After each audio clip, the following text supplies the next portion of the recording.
Bonjour à toutes et à tous et bienvenue dans le récap de la seconde semaine du Summer Split de LCK. C'était une semaine assez spéciale, tous les matchs opposaient des équipes du haut de classement contre des équipes du bas. Et le constat est sans appel, sur 10 rencontres, nous avons eu le droit à 9-2-0.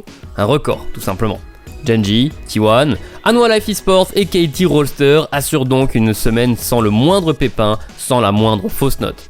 Il n'y a qu'une équipe du top 5 qui a glissé et on va logiquement revenir en détail sur la défaite de D+, Kia, sur la victoire des bros.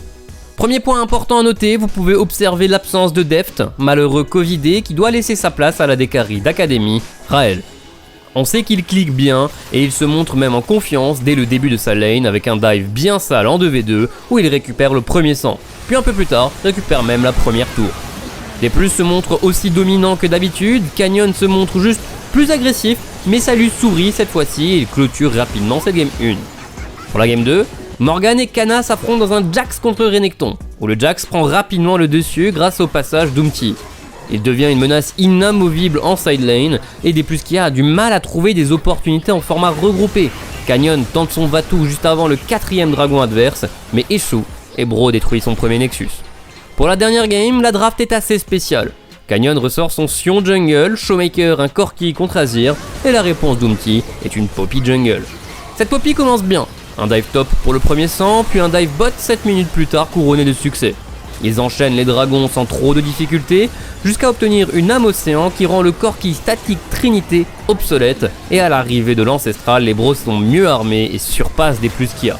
Ils explosent de joie à l'explosion du Nexus, une réaction logique pour un upset qui pourrait leur faire beaucoup de bien pour la suite. Considérez ce MVP de la semaine plus comme un move de la semaine où vous allez pouvoir voir le quadra kill de Viper saupoudré d'un vol de dragon ancestral.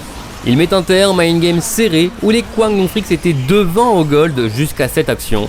Il est toujours aussi fort, toujours parmi les meilleurs AD carry de la ligue et du monde, et il est toujours aussi clutch avec son Aphelios.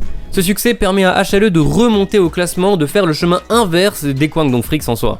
Les tendances sont déjà présentes et bien visibles en regardant le top 4 et le bottom 4. Est-ce que Gen.G va perdre avant que DRX gagne ? En soi, les deux peuvent arriver en même temps vu qu'ils se rencontrent ce jeudi, juste avant un beau KT Rolster contre D+ Kia. Mais le rendez-vous de cette semaine aura surtout lieu ce samedi.